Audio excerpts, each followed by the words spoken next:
Hello, good morning, everyone. Welcome to our session. Thanks for coming to the launch. Thanks for making it this morning, or should I say good afternoon for some of us, like those in Norway, for example.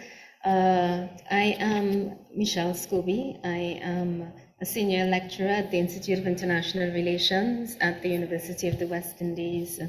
And happy to have you here this morning to share with you one of the outcomes of a project that has been funded by the Belmont Forum. It's a project on community collective action to respond to climate change, in particular regarding the environment and health nexus. And as you know, climate change is an ongoing problem that's facing a variety of communities around the world. And we're very happy to have with us members from the Toco community, which is the community that is being highlighted in this project. So I'd like to welcome everyone, welcome particularly the representatives from the Toco community. And what I will be doing in this brief introduction is introducing the project, the event, introducing the speakers, telling you about the order of events for the session this morning, and also introducing the two videos, after which we're going to have some time. The videos are going to be between 5 minutes past 10, hopefully, and 10:25. After which we're going to have a discussion. We're going to open the floor to questions and comments. Throughout the proceedings, please feel free to use the chat. In the chat, you can write your questions, and we will be feeding those to the speakers, those representing Toco. And we're happy to have a conversation, a discussion. You can please feel free to raise your hand as well. So we're going to have a bit of a reflection on the videos, as well as on the issues of community action, climate change, and health more generally. And we'll end with some reflections. So a bit about the project, first of all. As I mentioned, climate change is a creeping problem. Many people say that it's an existential risk for some persons. Obviously, climate change intersects with deep-rooted and chronic vulnerabilities that are already being faced by poorer societies. And in diverse settings around the world, there often is inadequate action on the part of formal institutions like governments, businesses, and many times grassroots organizations have been taking initiatives to address their local concerns, including those caused by climate change.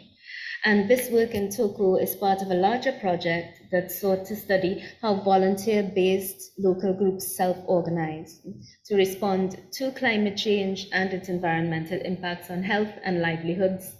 And in this project, we approached groups, citizen science groups, nonprofit groups from the USA, Alaska in particular, and from Trinidad and Tobago in the Caribbean. And I must say that I'm very proud to be a person from the Caribbean after hearing about what the community groups in Toco have done. As the project proceeded, we realized that what was really important was to put aside a bit the global narratives on climate and health and look rather at what the people in Toco are saying, what they're saying about what their main priorities, what their main development concerns are, and whether and how those intersect with weather and climate. And what we found is that the persons in Toco are committed, very committed, most of them operating as nonprofits, to community development, and they've been doing this for decades. They are the ones that should be speaking about community development and their priorities, and that's what we sought to do by creating these videos. And in these videos, we are able to hear from the persons of Toco. They're able to provide rich contextual information to better understand, for all of us to better understand what their development priorities are. we try to use the lens of agency and look at the agency of the community groups and contrast their views and their perspectives, sometimes with some dominant global narratives that come from regional and national policies as well. And what we're suggesting is that sometimes there seems to be a bit of a disconnect between the local priorities and the international agenda. So what we have produced is a 4-part series of videos. We intended to have short 3-4 minute videos, but the data and expressions and views of the community groups were so vast that we didn't want to limit what we could share to just 3 or 4 minutes. So we have longer videos between 11 and 15 minutes, and then we have summary versions or bridge versions of those videos, and all of them are available. They're in the chat, and we'd be more than happy to send them to you. They're available on the website of the IIR as well. So we have the 4-part series highlighting different perspectives of community action. We have those that speak about the capacity building needs of the community, about their views on their involvement in development policy of the region and of their particular area, and their perspectives on health and livelihoods. And we hope that these videos can help development partners and national agencies to shape climate change and health policies in ways that are more inclusive of local needs. So that's a bit about the project.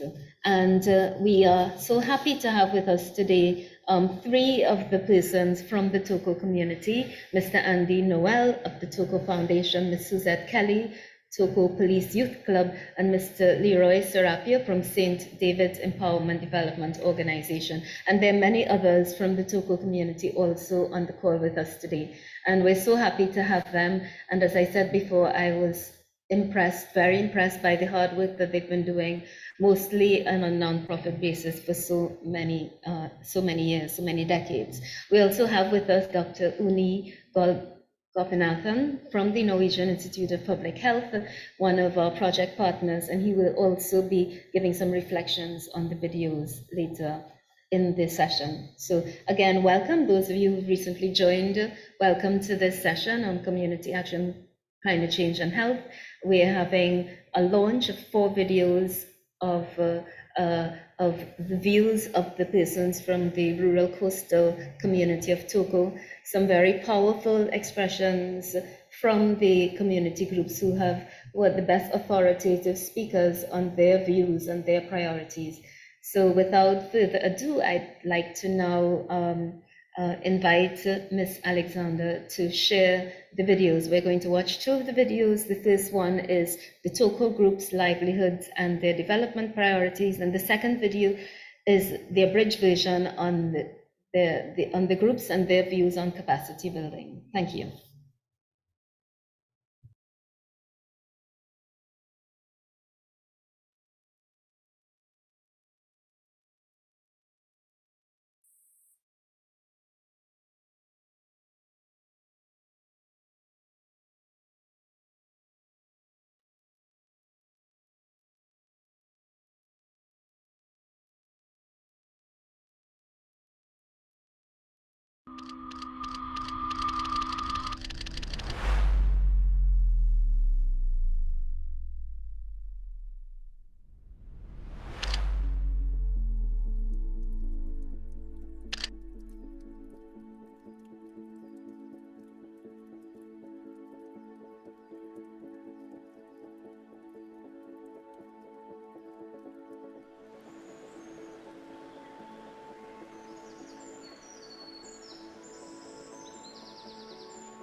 So the Toco Foundation has been in existence for about 25 years. They had programs to benefit parents and children. They had rainwater harvesting program. They also did a lot of agriculture programs. They've been doing several recycling programs. We do turtle protection, forest research and reforestation and so on. We are also involved in agriculture. An agricultural project. We assist in schools with motivational speaking. My group, which is the Toco Police Youth Club, we take care of children.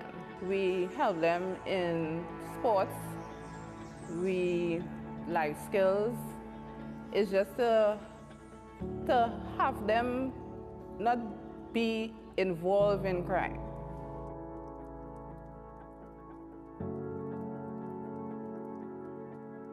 I would say that the sense of community is more villages. Yes, there's a sort of togetherness in the Toco area. I guess there's a good sense of ownership. We look out for one another within your community, within the community. There's also the village councils in each community, and these things are all voluntary. They are not remunerated in any way. At times, like for instance, when there were issues with the road, persons did come out and protest and complain, but mostly no. I wouldn't say so. Not all the time, not all the time.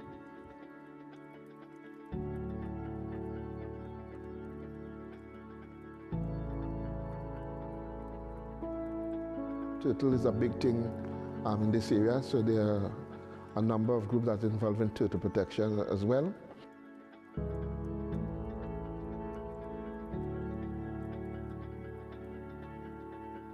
There are sporting groups on the coast.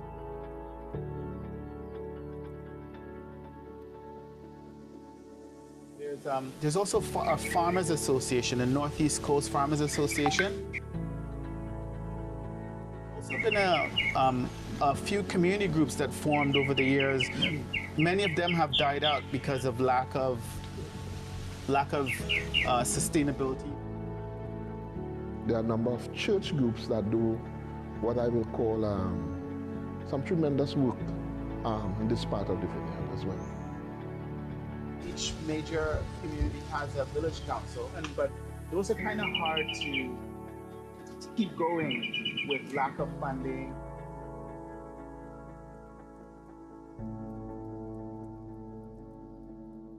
So I would say commitment from members to attend meetings. Transportation is used to get to and from meetings. Persons have challenges in giving up their time because it takes away from their professional life, their family, and that type of things. Groups sometimes don't have the ability to put together proposals or to identify funding sources and be able to formally approach these agencies for support. Sometimes the organization drive and energy, it surrounds that particular individual. Another great hindrance is having people in the organization who have the skills that the organization needs. These people are usually the persons who would be in pursuit of self-development. They tend to move out of the area. So you're constantly losing key people to move the organizational forward. Getting help from other agencies because of the area where we are.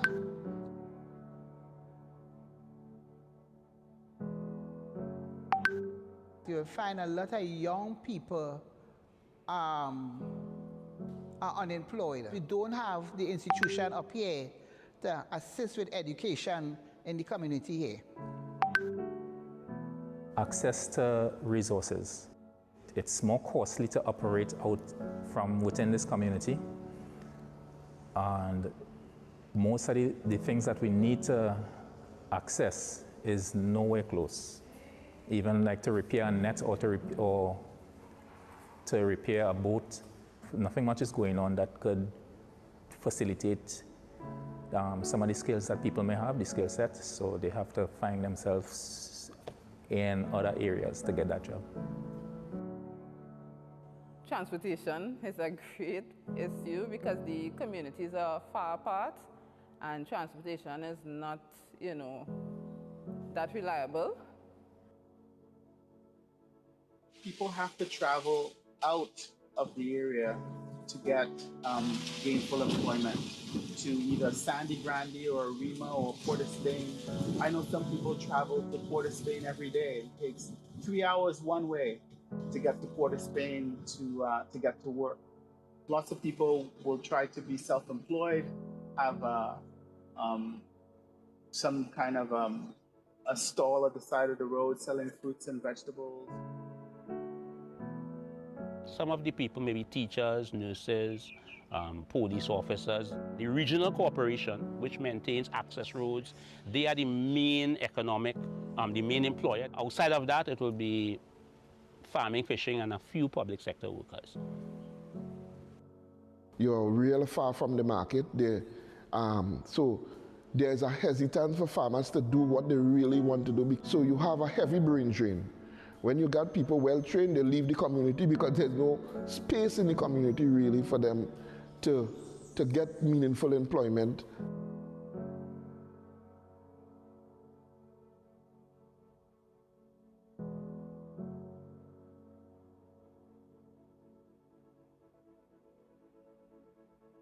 Hypertensive, diabetes, stroke, and Drug abuse.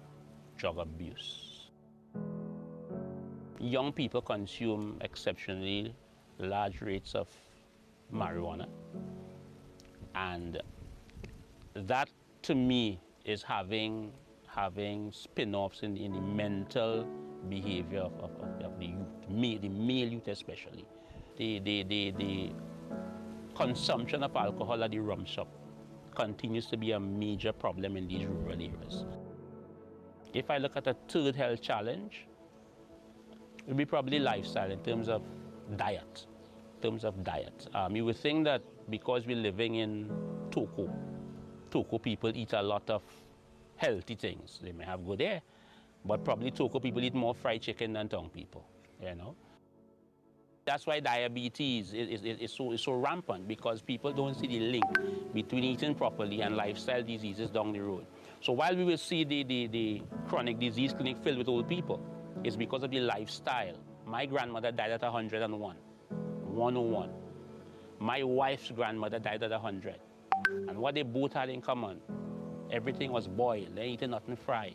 Diet was key.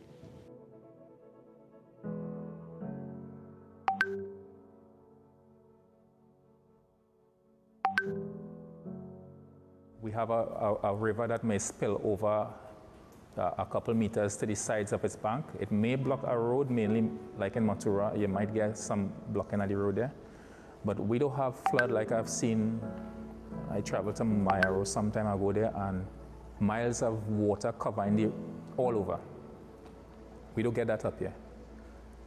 So I'm not seeing how the weather is going to cause health issue unless it is like the Sahara does. That's the only weather pattern that I see could cause health issues in our community. I don't think the Toco man is really challenged much on a health basis. I think what happens is that lifestyle diseases, diabetes, high blood pressure, things like that, those are some of the challenges, and they are rising in cancer cases. I don't think there's any evidence to show that the environment is causing any type of major illnesses on the side.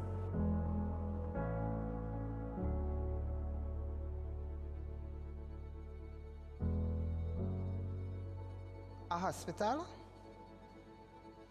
and pharmacies. If there is an emergency, we have to traverse 29 miles. Whether it's for maternity, whether it's for whatever else, we have to traverse 29 miles. By that time, the person might die. The baby will be born on the way. I think establishing something like a mini hospital system in the Toco region, where you could take care of some surgical procedures could be done. Maybe where you could have doctors and nurses stay over maybe in larger numbers. That could be done. Toco has benefited because the healthcare system is relatively good. There's an accident and emergency, there's a doctor in the community every week. They're very beautiful health centers, competent staff. So you need to get into the homes of people and understand their lifestyles. People in these areas die old, but they usually die from diseases that could be preventable. So I think that I would spend some resources in home care visits because of the ruralness of the area. And yeah, I think that's the only thing that's missing really, the healthcare, other services are relatively okay. I would say education about healthy diet, with especially because of the prevalence of diabetes and high blood pressure in Trinidad and in our region, and also to promote local foods.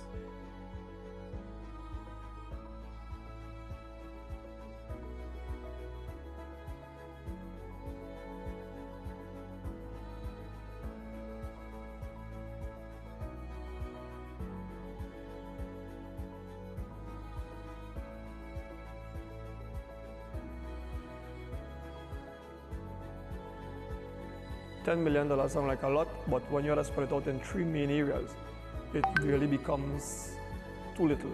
The opportunity to have bread and breakfast type businesses established on the coast, there's a need for that. I will advise the government to declare this area as a tourism destination. Fishing would be the other one that I would work with, try and build like processing plants and stuff like that within the area. There are trade persons who have different skill sets, like barbering, we have nail techs, we have hairdressers.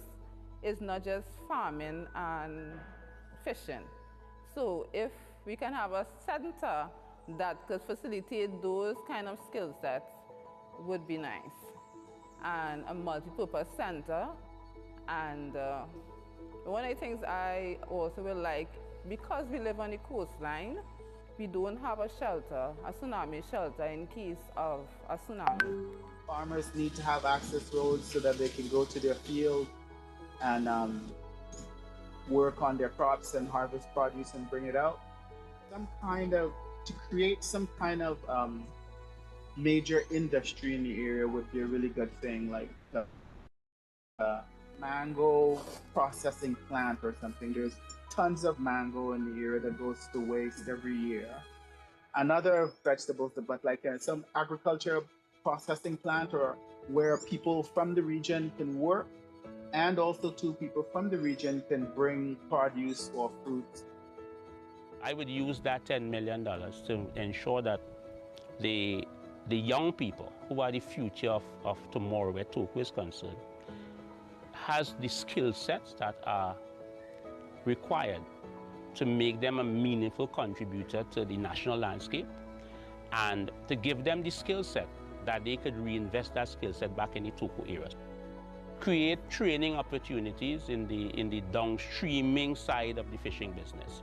So I would expose them to all of the technology related to rural farming, and set up some sort of facility in the primary schools where children are exposed to career building opportunities. Because what you find happening is that the best students go to school outside of the area.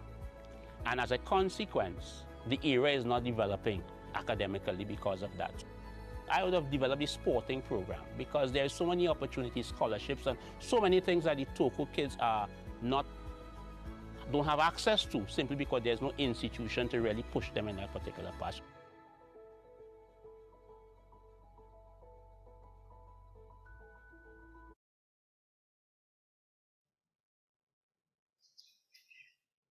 Thank you, Mr. Alexander, for sharing that video. We're going to move quickly to the abridged version of one of the other videos to give you a flavor for the question of capacity building now. Thank you.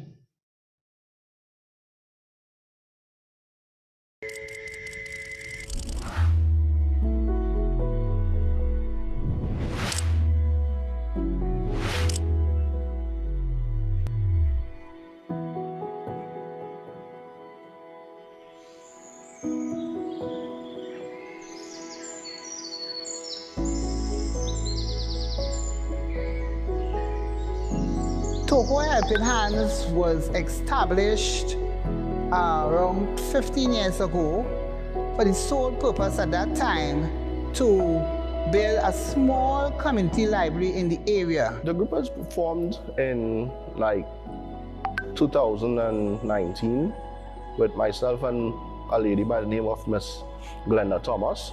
It's literally for the farmers that wasn't being looked at.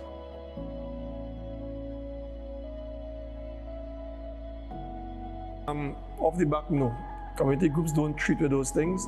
And the impact, as I told you a while ago, it is severe, it is often, but we do not have the capacity to treat with any type of environmental conditions. What we do is just take it to the weather warnings for hurricane, tropical cyclones, rough sea bulletins, thunderstorms in our area, because we are based around a lot of rivers on the northeast coast, especially so far up in Maclot.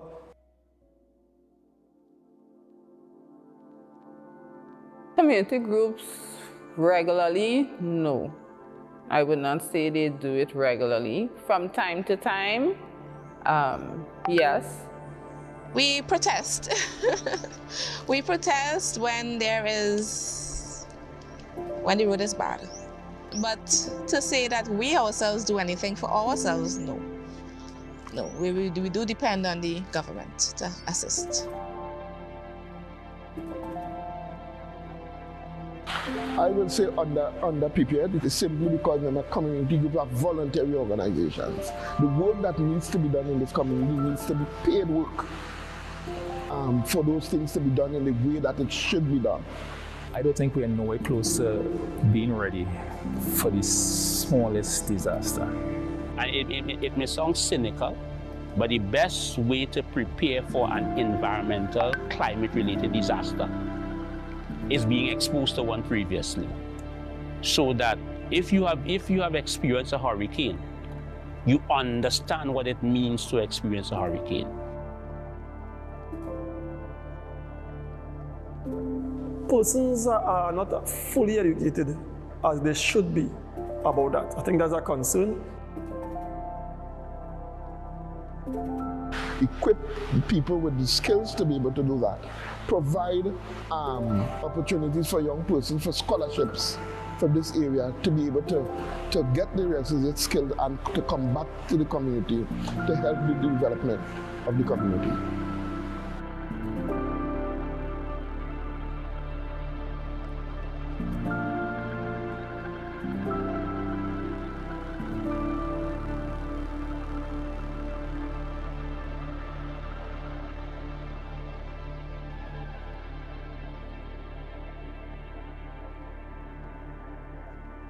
Thank you, Ms. Alexander. At the end of each video, there are links to the other videos in the video series. So, so please feel free to have a look at all of the videos. They were quite interesting, and I'm sure they'll give you quite a flavor for what is being done by the community groups in Toco, as well as the issues related to health, livelihoods, capacity building, etc.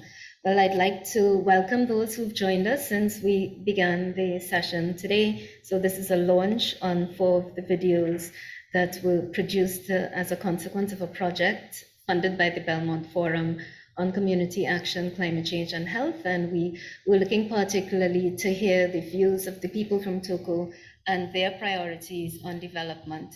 And I'm so happy to have with us here so many of the participants in our project, many of the persons from Toco, and I would like to now open the floor to comments, maybe from each of them. We have, and we've asked to speak, Mr. Andy Noel, Ms. Suzette Kelly, Mr. Leroy Serapio. I don't know if anyone of you would like to jump in and make any comments on anything. You know, I was thinking about some of the issues mentioned, the employment situation, and what you think your group would need to help in that regard, or the health situation in Toco, and what you think your group would need to help in that regard. And then also, I mean, this is an opportunity too to convey your views to the policymakers. What would you like them to hear or to know based on the videos that we've had there? And also to, if you can reflect on, you know, the most significant changes that you've experienced, weather changes that you've experienced and how it's impacting your group. So please feel free. I'd like to give the floor to you for any comments. I don't know if I should use the point system that I use with my students. Whoever I point to should be the one to speak first, or whether or whether any of you would like to jump in first.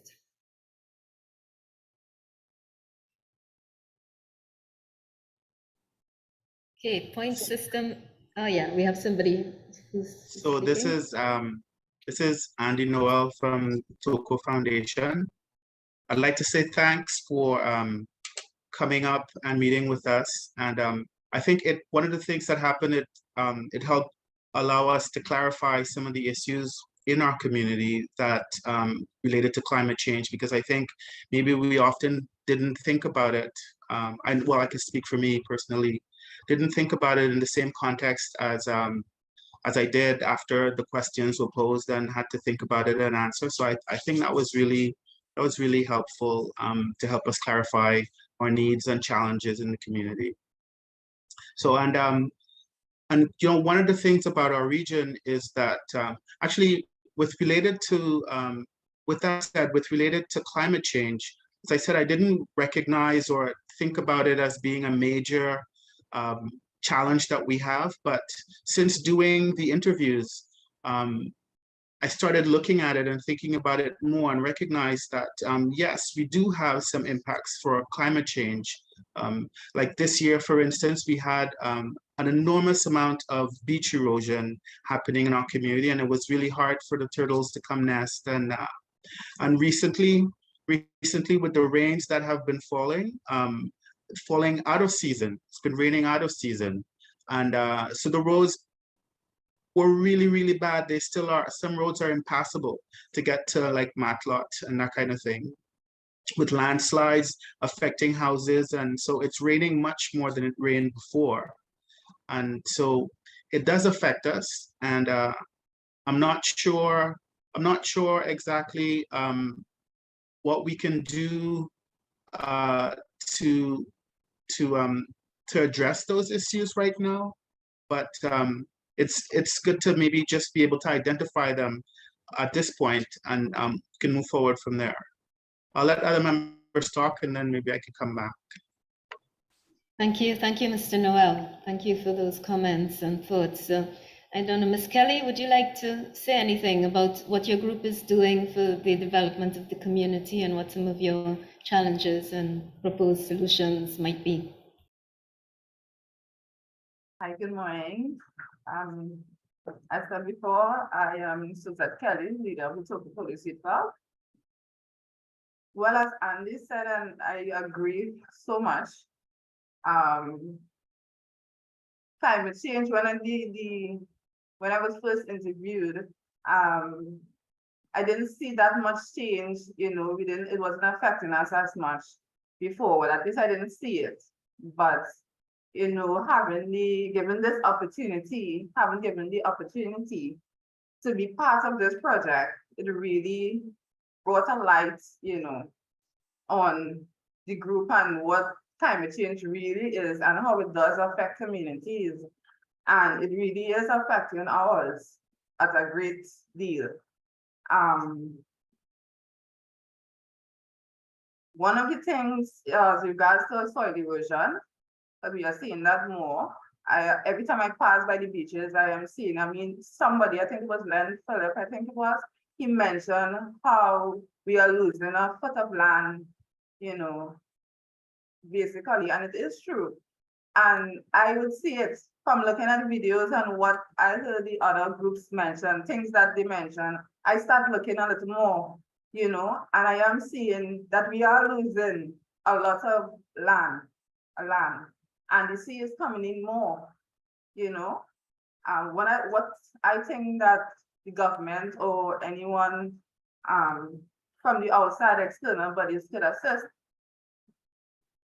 I don't know, by filling up or what they used to fill the sea, you know, to push it back. I don't know if that could help, you know, with the soil erosion part of it, because I mean, with climate change, a lot of things is happening, you know, but I don't know if that could be one of the, you know, the things that we could do in regards to pushing back the sea so it wouldn't be coming onto the land or taken away from the land, so to speak.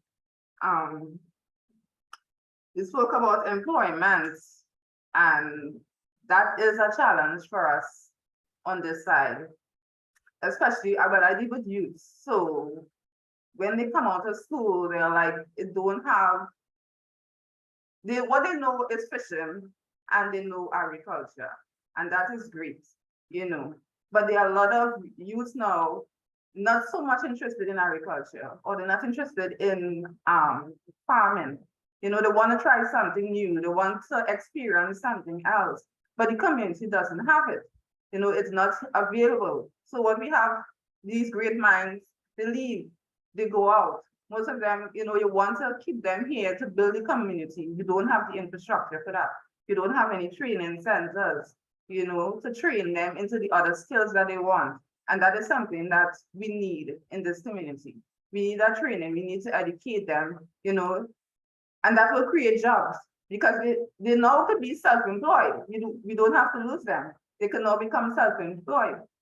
And being self-employed meaning that the money will stay in the community and we can build the community for ourselves. We'll still need outside help, but we itself as a community build each other, you know, and build up the community in that aspect. So I think that's in regards to jobs, that could help us then. That could help us a great deal.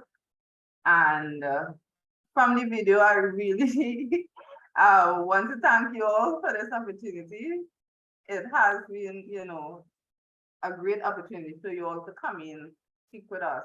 You know, I really look forward to working with you all again, you know, in the near future. Thanks.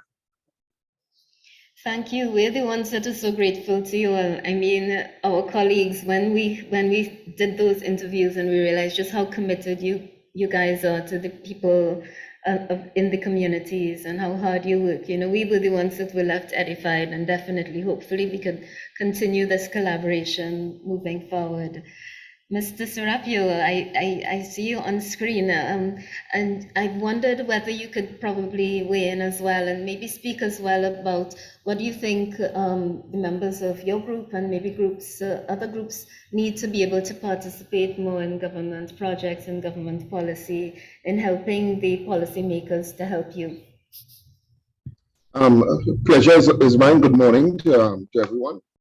I think first of all, I want to say special thanks to you all for highlighting our community, bringing the issues more to the forefront. A picture tells 1,000 words.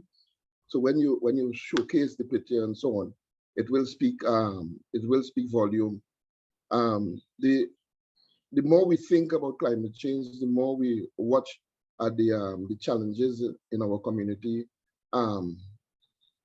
Particularly in this last period with the set of rainfall and so on, I'm feeling a sense of pain that I have not felt for quite a while. Quite a number of persons in the community home has been damaged over the last 2 weeks.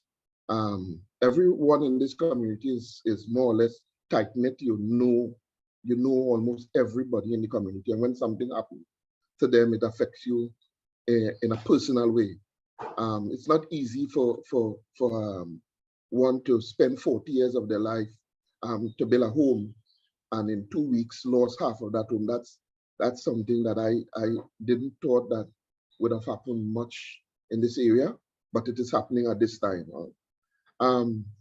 Climate change on a whole, we have been losing a large number of beaches, space in our beaches over the last 10 to 15 years. I've been working for years doing turtle protection and other work as it pertains to the seacoast. So I am seeing it visually, seeing the impact of climate change and seeing the erosion that is taking place, knowing that it's not going to get better, it's going to get worse, unfortunately. One of the things that perhaps we need to look at is putting something in place to change some of the roads that we have. When I say change some of the roads, move some of the road space more inland. The road is very close to the seal coast itself in this Toco coast, very, very close. And that poses a danger that is unspeakable. And more, 20 years ago, I spoke about it. And to see it actually eroding 20 years later, I really don't want to imagine what will happen in the next 20 years. I think one of the weakness in our system is that we are reactive. We are not proactive enough in terms of what we're doing. We spoke at length, and we have been speaking in this community about the whole question of education, developing persons in the community so that they can assist the community and so on and so on. These things have been falling on deaf ears. I want to suggest again that, and I'm not talking about reinventing any wheel. We have an institution, the Toco Secondary School. I think that institution should be used to ensure that you prepare persons for the real work in the real world. One of the things that bothers me is that we have an education system that is one fit all. So we have persons, human beings, with all the different skills that they have, all the different intelligence, and now we have a system that primarily caters for one of our intelligence, and it's something that baffles me over and almost all the time. Why are we not catering for the other skills, right? We're talking about a number of children just recently. The ministry talking about a number of children who are not doing well at the Cape level, not doing well at the primary school level to go on to secondary school and so on. And then we still trying to force them into a system that they are not prepared for, that they are not ready for. What are we doing with the other skills that they have? And then we're wondering why our crime situation is how it is. If we, as adults, do not put the necessary measures in place now, and I'm talking as soon as yesterday, to stem the crime situation that we have in the country. And this is not a political thing. I think too often persons try to make it political from one side of the fence to the next side of the fence, pointing fingers and so on. As far as I'm concerned, this is not necessary. We are living in critical times in Trinidad and Tobago.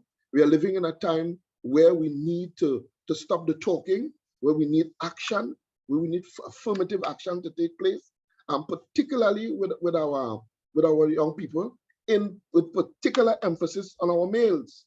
There are too much of males fall out in Trinidad and Tobago. And if males are falling out, what kind of fathers we're going to have down the road? And if we have single and more single parents, what kind of society are we going to build? So we need everybody.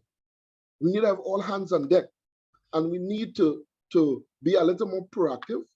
And as I said before, we need to zero in on ensuring that our school systems facilitate those things. Right? Yes. You're spending millions of dollars on a school, on a system, and all this is really geared for is for somebody to go and pass a CXC subject. And that's what it's geared for. And I'm saying, yes, that should be part of it. But in addition to that, we need to pay more attention to skill development and people holistic development. Where are the avenues for our young people to express themselves? Yes. Where are the avenues for the young? We talk about creative thinking, but creative thinking is not in a book. Creative thinking is out of a book. Where are we creating the spaces for young people to be able to express themselves, to talk to media, to talk to people? Janelle, where the communication? There are too many communication gaps. And we are not dealing with it. I think we need to get you on a task force for Toco improvement, because all you need to do is speak for 5 minutes, and I think we would solve all the problems of Toco. I'm sorry to cut you, but we have 2 questions from the audience, and I think this is a fantastic opportunity to get your answers.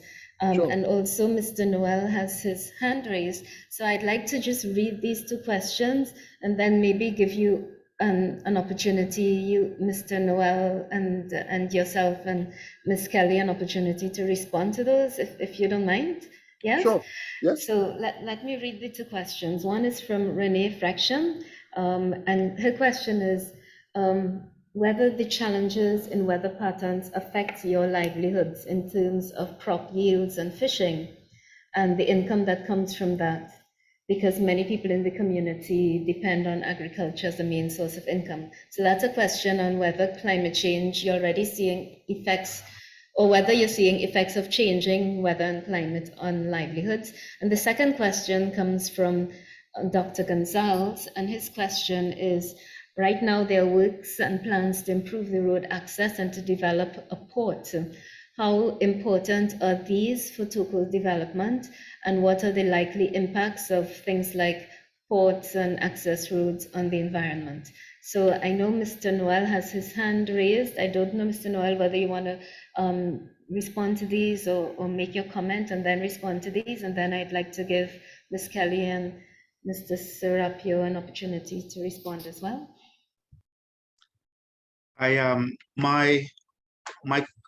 What I was going to say was a bit different than what the questions are, but with That's regards fine. to Please speak. Yeah. well, with regards to I could just touch on them though, but with regards to the second one about the port, I think there's been mixed views on that in the Toco region. Some people think it's a good idea and some people think it's not. Personally, I think it's a good idea for us to have some kind of activity in the community that's that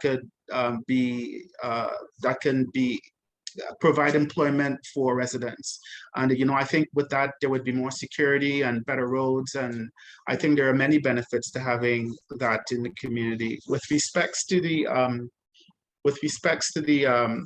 other question was about the roads, I think, or no, sorry, agriculture. Weather affects, yeah, health Agriculture. and livelihoods.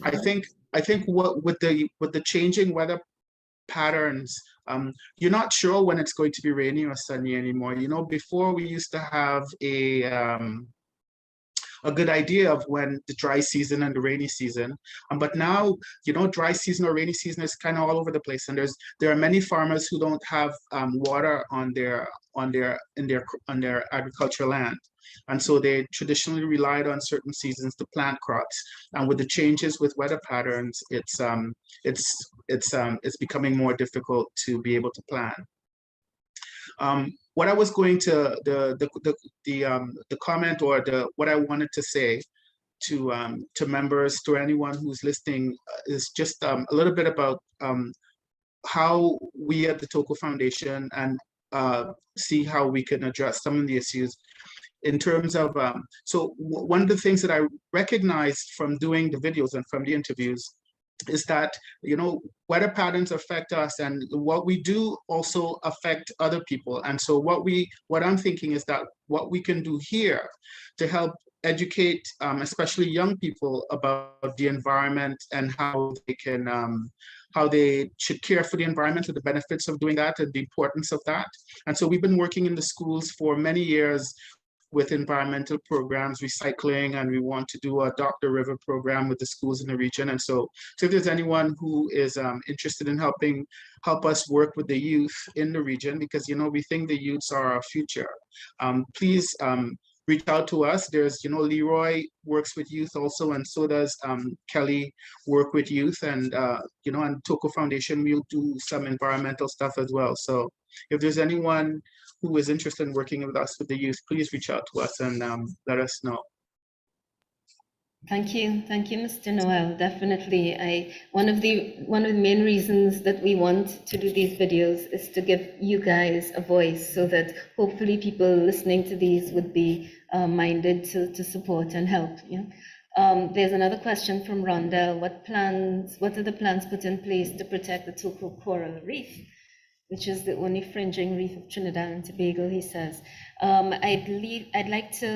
are running out of time. We have like 2 minutes for this segment of the question and answer, but I would like to give Ms. Kelly and Mr. Serapio a chance to respond to these 3 questions, if you feel minded to, of course.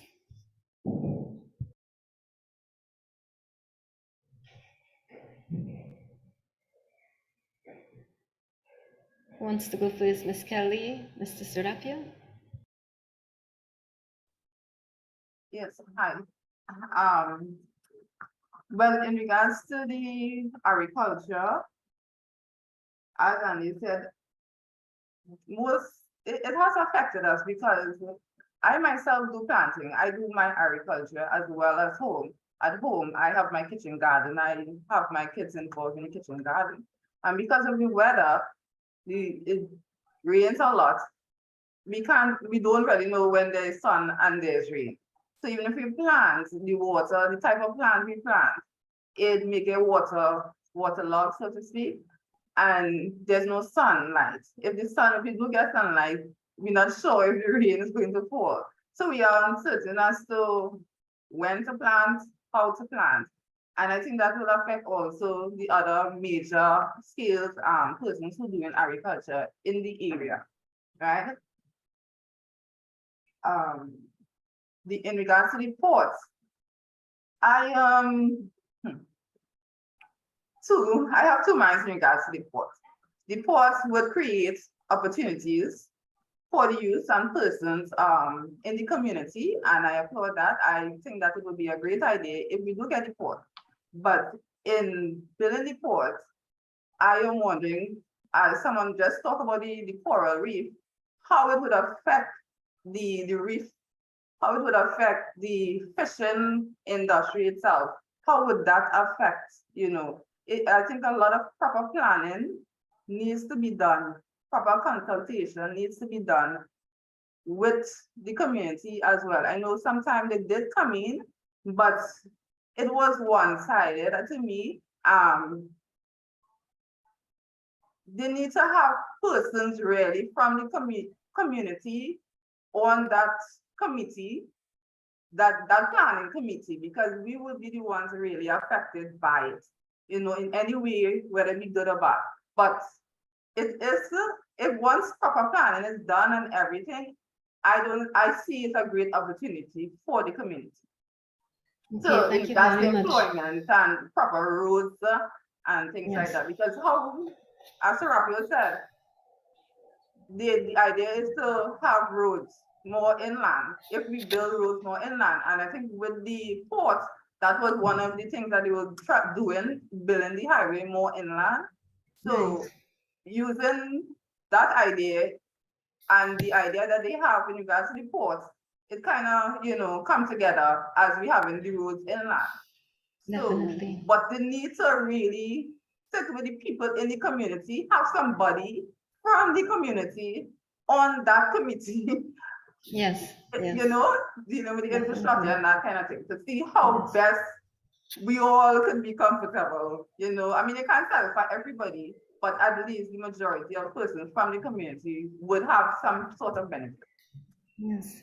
Thank you, Ms. Kelly. That's one of the things I've been hearing a lot in the interviews, the importance of speaking with the stakeholders and letting them be really part of the planning and the solutions. So thank you for raising that again. And thank you also for raising the concerns, which we've also heard a lot about, the main challenge being, well, one of the main challenges, the employment and the youth.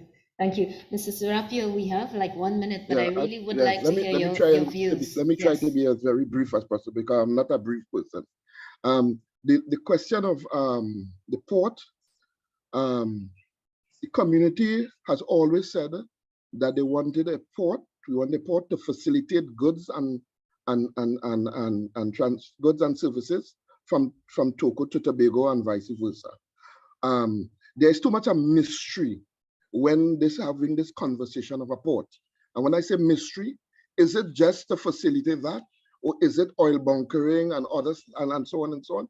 There is when we talk port, that could move from level 1 to about 7 levels. And so that what the community really interested in is the first 2 levels when we're talking about port. We're not really interested in oil bunkering, long lining services and so on. That's not where the community interest is.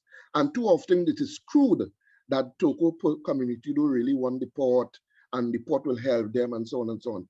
And I'm saying, let's take down the disguise. Let's have a frank, open conversation. When we say port, spell it out. What do you mean? How much levels? How far it's going to go? Because one of the things that the community kicked back against many years ago is that when they told us you're getting a port to facilitate goods and transport, and when we have engaged in conversation, and then we happen by accident to see some of the plans, we saw displacement of people and a whole number of other things that the community really not interested in. Right? So that we ask the question, who does this port really supposed to serve and to benefit? And when we say port, we want to know, what do you mean? Yes. It is a given. Agreed. It's a given that we need involvement, and true and full involvement. As it pertains to employment and so on, excellent opportunity only if the state and its agents come into the community and develop the skill set in the community to retrofit this port that we wanted to have. So we can't say we bring in a port. We don't know what skill set you need for the port. You're not helping develop this thing. You're not providing scholarship for persons who have the education and so on in the area so that they could go UE and go the other places to get the requisite skill to come back to serve. This is what we want. So we want a process. We want a process of true involvement from the community's perspective towards that, towards the end game, which is the port. So we don't want the port come like a thief in the night to drop on us. We want to be involved and not tokenism involvement. Because too often when we have consultation, these are not consultation. This is that we just coming to tell you something because we have an obligation for a CAC and an obligation for that. So we're just doing the bare minimum. That's not what we're calling for. We're calling for real partnership. We're calling for husband and wife business. That's what we want with the government and the state. Toco community has always served this country well, and we are always open to meaningful conversation and meaningful dialogue. I don't know if external Mr. Serapio, we need to to end. As I said, you need to be on any committee that's working on Toco development, because you definitely obviously have a very mature sense of what the issues are and what the needs are. And for that, we're really grateful for your contributions and comments. But we are coming to the end of the hour. And I saw in the chat a question about how to contact the participants, and we'd be more than happy to share that and any other information that's needed. We've put the our email address in the chat. I'd now like to call on Dr. Uni Gopinathan. He is a senior researcher at the Norwegian Institute of Public Health, one of the members of our project team, to share some brief remarks on the videos, and then I would like to thank everyone and close the session. So please. Thank you, Michelle, and good morning to everyone, or good evening, because it's 5 p.m. soon here. I'm very pleased to be part of the project and listen to all your experience and perspectives. We initiated this collaboration with the University of the West Indies, the University College London, and the RAND Corporation in the US under very challenging circumstances, because the project started the same year as the COVID-19 pandemic really emerged and really took over the world. And it started under the restrictions really imposed on international mobility and the usual ways we come together and interact.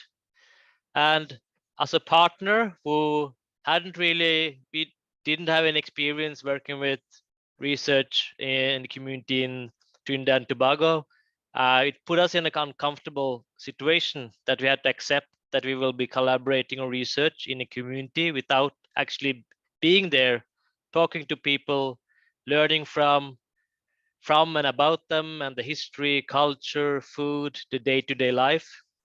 Now, of course, these videos cannot fully fill that gap, but the fact that we were prevented from coming to the region and the community forced us, together with Michelle and others, to think more creatively.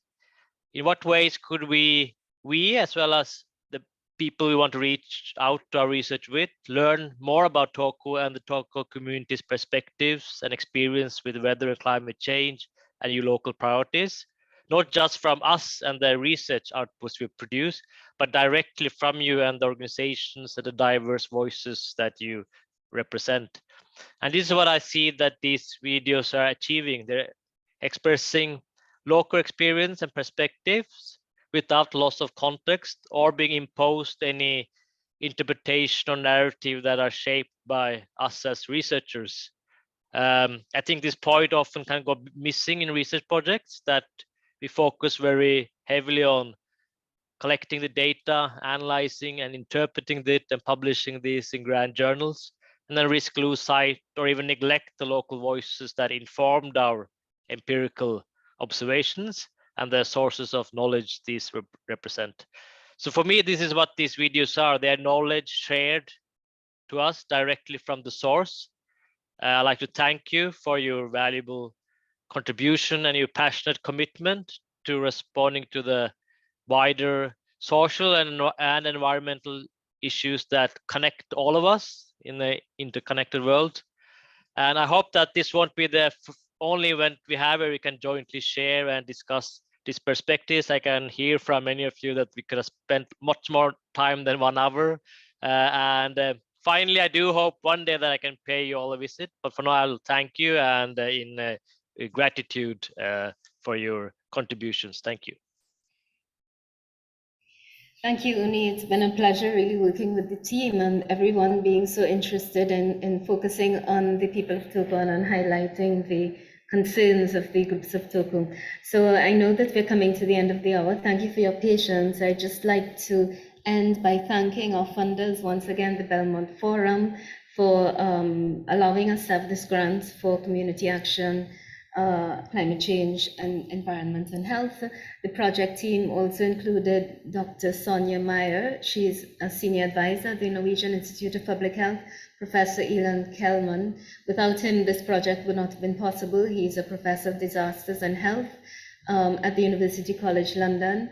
Also, I'd like to thank the team developing the video, managing video production, Ms. Marianne Sami, who's also on the call, joining us from Italy, Ms. Sinead Alexander, who's been working behind the scenes, and many of you know these names because they've been the ones contacting you. Also our videographers, Mr. Royal Welch and Mr. Sean Goodridge, and of course the professionals at the Institute of International Relations, Ms. Sarah Weeks-Reiser and Mr. John Maloney, who have been working as well on preparing this session today. So I'd like to thank again the participants from Toco who are on the call, Mr. Andy Noel, Mr.